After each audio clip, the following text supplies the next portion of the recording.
First, let's start with Balaj. Okay. How would you classify his camp so far? What is he showing you? Well, I think, he's working hard, and he's done a great job in the classroom. He's bringing it out onto the field, and he's putting himself in a position to compete, and that's what we want them all to do. I think all the guys are doing a good job with that. And what about Kenyon Drake? I would tell you the same thing. We're early on in this thing, and they're doing everything they can to be prepared to come out on the field, because if you don't know what to do, then you can't perform on the field, and they're all working at that and coming out here, and they've done a great job with that, and so that's creating competition, which is what we want. And Mark Walton? There's no difference. It's a great room. These 6 guys that I have in this room, and you can go through all of them. You can go to Drake, Balaj, Kenneth Farrell, Mark Walton, Miles Gaskin, Patrick Laird. These are great kids that work hard. They're passionate about this game, and they all come to work every day. And that's going to give every one of them a chance to compete when they come out here, and that's all we can ask for. Now, we've seen Balaj get an awful lot of work this camp so far. How much should we read into that? Well, we're trying to figure out everybody's role on here. So we're going to move people around. There's going to be people moving around and doing things at different times. Sometimes it's plays on the script, but we want guys to go in and compete. And so we're going to put them in positions to compete, and it may be a play here, maybe 2 plays there. I don't know. It changes every day. It changes. There's no set rotation of what we're doing. Obviously, Balaj has about 20 pounds on Drake. What does that offer for you in terms of power running, goal line situations, things like that? It's got to be a big advantage. Those things? Yeah. I mean, Drake's got 20 less pounds than him, so, I mean, he's got some advantages to having 20 less pounds, too. So, the thing is they all have different skill sets, and what we're trying to do is figure out how we can utilize their skill sets to give us the best chance to win. That's all we want to do. Has it been fun for those guys to run behind a fullback for a change? I think it will be, but it takes time to do that when you haven't done that. It's different to have another guy closer to you, and he's got to make decisions. There's a trust that builds in that. Chandler's done a great job coming in here, starting yesterday in pads right away. Physical with his pad level. We'll all get better at that, and we'll get better feeling him and what's going on. But I think it just adds a whole nother dimension to our offense and the capabilities and what defenses have to prepare for.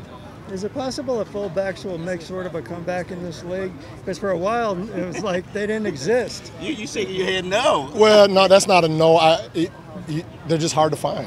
They're hard to find guys because the job description is not great. It takes a special person to want to go in there, play after play, and smash it in there, and that's what you got to look for, and that's what those guys do. But when you can find one and they're dependable, they can make a difference for your football team.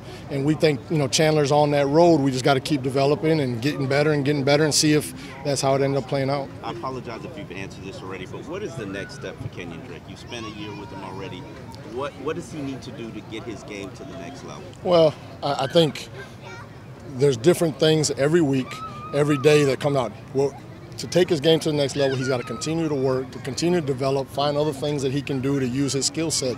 It's not a magic formula. It's just we got to keep working to get better. That's all of us. That's not him.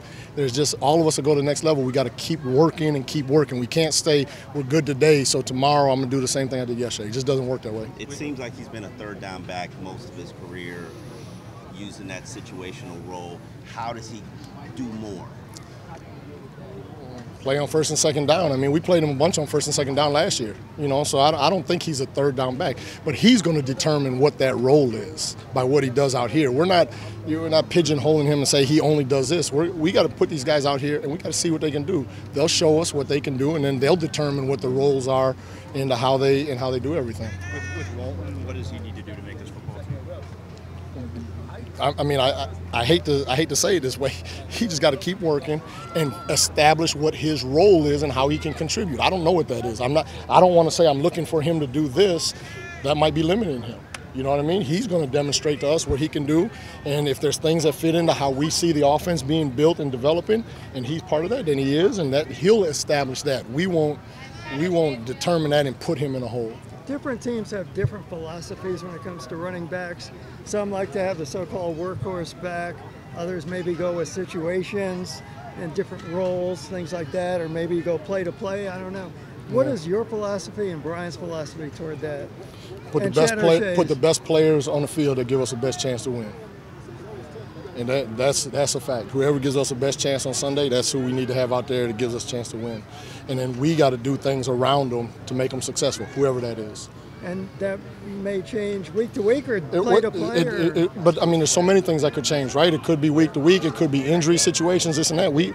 But somebody's got to be out there, and somebody's got to give us the best chance to win. And so we got to get them prepared. They got to demonstrate that we can trust them. They're accountable. We got to put them in positions to be successful, and that's what we're all doing out here. We're trying to establish all those things now. That's what these practices are for. I know it's only been 4 days, but you seem, just by hearing you talk, you're pleased with the work that they're putting in, the way that they're going about the job. Yeah, I really am. I think these guys have tremendous work ethic. I think they're smart. They're dedicated. They're clearly putting the time in the classroom. I think it shows out here that they're able to come out and execute the assignments, and now we're seeing can they do it physically, and that's the next part of the whole transition. And it seems like that's been limiting their mental mistakes or physical mistakes because there hadn't been all that many out there. No, I mean there's some, and that's why we practice. We practice so that we can. Some of them are learning situations that we can learn from. Some of them are mistakes for whatever reason, but that's why we practice. And so what we got to do is we got to find the guys that don't make the mistakes, the ones we can trust on. And again, they're going to establish their roles by those kind of things. Those are the guys that end up kind of rising to the top.